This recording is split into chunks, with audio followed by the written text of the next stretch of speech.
Hello दोस्तों। आज हम पढ़ने वाले हैं प्लेसमेंट एप्टीट्यूड।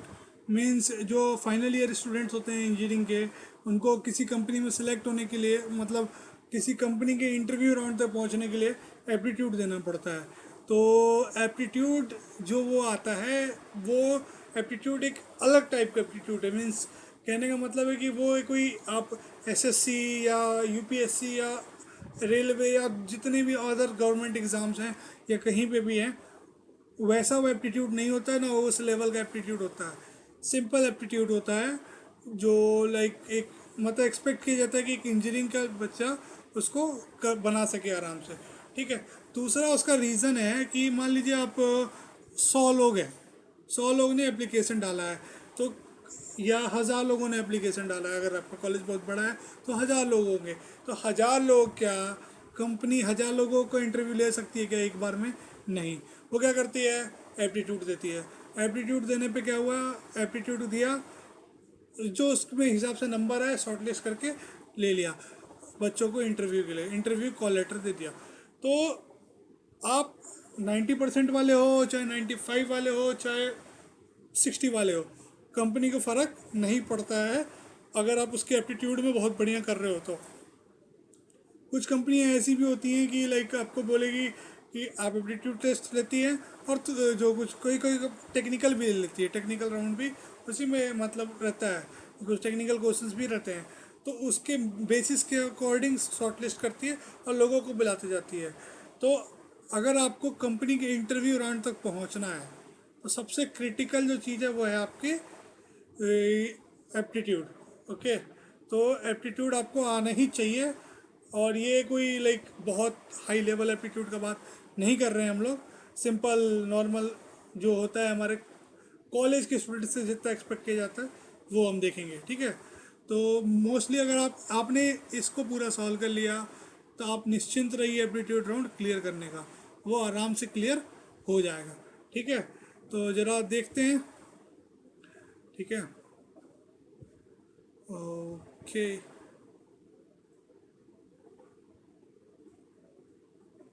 ये है हमारा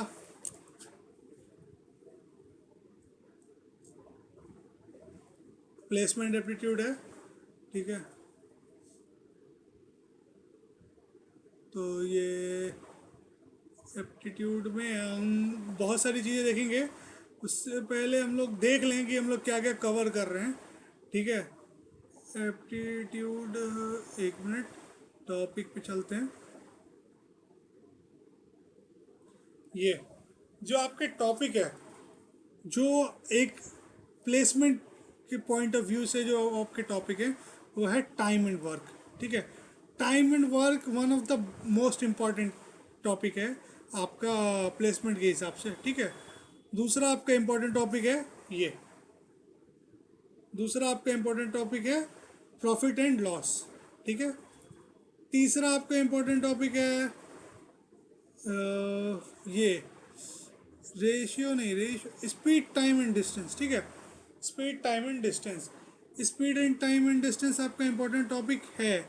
मगर क्या लाइक कहने का मतलब है कि स्पीड टाइम डिस्टेंस जो हमारा है, ये क्या हमको मतलब उतना एडवांटेज करेगा क्या?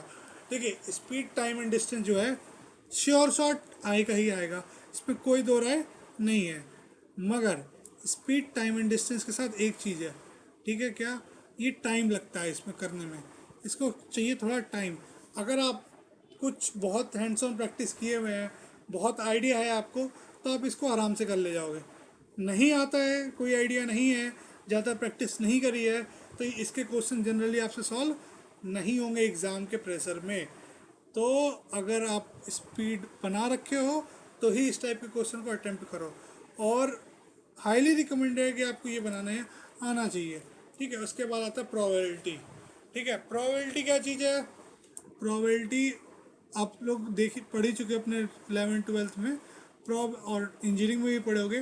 तो प्रोबेबिलिटी जो ये चीज़ है ना, सबसे छोटा क्वेश्चन प्रोबेबिलिटी का होता है। अगर आपको आता है तो ये 10 से 20 सेकंड का काम है एक क्वेश्चन सॉल्व करना प्रोबेबिलिटी का, एप्टीट्यूड। ठीक है। अगर नहीं आता है तो कुछ भी कर लो, नहीं बनेगा ये प्रोबेबिलिटी। अगर ये आता है तो बनेगा, नहीं आता तो नहीं बनेगा, ठीक है। उसके बाद आपका आता है परमुटेशन कॉम्बिनेशन, ठीक है, पी एंड सी एंड आपका ये प्रोबेबिलिटी और बाइनोमियल थ्योरम्स। ये तीन ऐसे टॉपिक है जो इंटर रिलेटेड है, मतलब आप नहीं कह सकते कि हाँ ये लाइक अलग अलग हैं, मगर ये मोस्टली एक जैसी टॉपिक आते हैं। प्रोबेबिलिटी और परमुटेशन कॉम्बिनेशन में आप कह लो मोस्ट इम्पॉर्टेंटली आपका ये हो गया, क्या नाम है, अरेंजमेंट्स।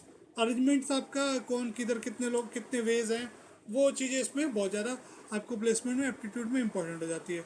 फिर क्या है, लॉगरिथम्स।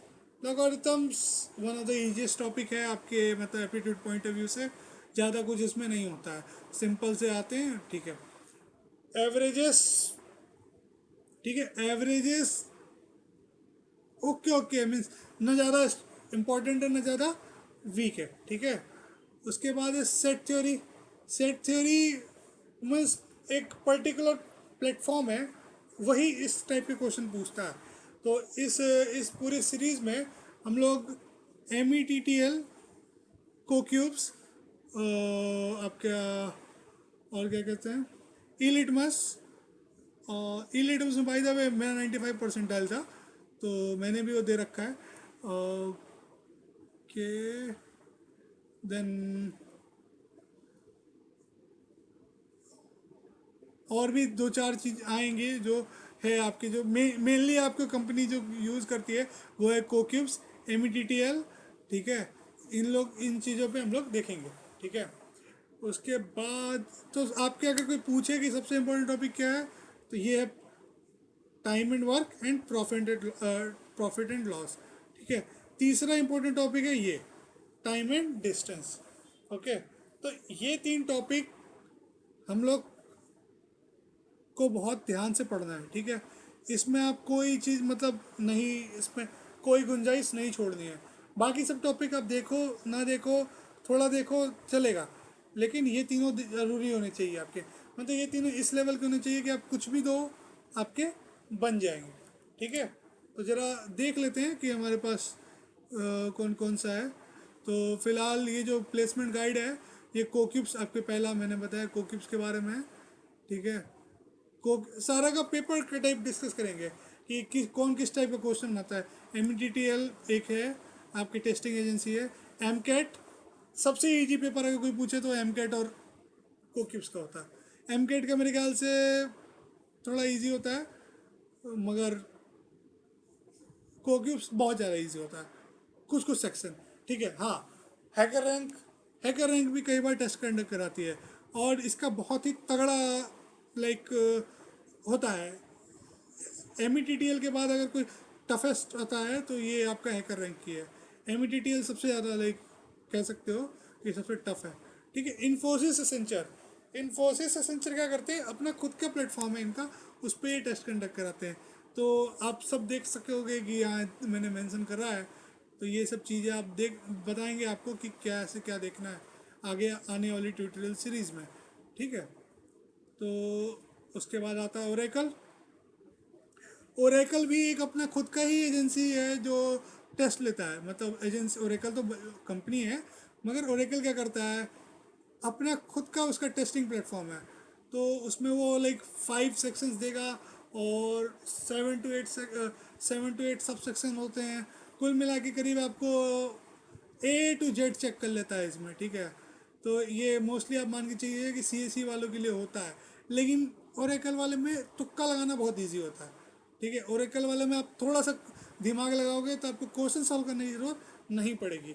मीन्स अगर आपको नहीं भी आता है ज़्यादा तो आप क्लियर कर सकते हो इसका कट ऑफ, तो इसका कट ऑफ बहुत कम जाता है, क्योंकि इतने ज़्यादा सेक्शन हो जाते हैं ना कि जल्दी इसका कट ऑफ बहुत लो हो जाता है, ठीक है। और ये डिपेंड करता है कि आप किसके साथ टेस्ट दे रहे हो। जनरली मैं जब टेस्ट देता था तो CSE, ECE और ट्रिपल ई ये सब चीज़ें IAC वाले बैठते थे, ठीक है।